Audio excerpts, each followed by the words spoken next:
समाधानाला, जग जिंकावे गोडवाणीन, जग जिंकावे प्रेम भावान, प्रवचन ऐकावे मन लावून, प्रसन्न होईल हे तन मन.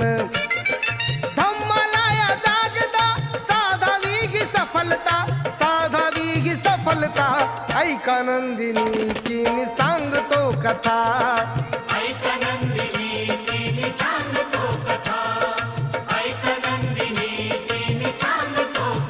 बघून सुकेशिनीचे मुंडण, तिला विचारी भंते कारण, सुकेशिनीने जे कथन केले ऐकून भंतेजी चकित झाले.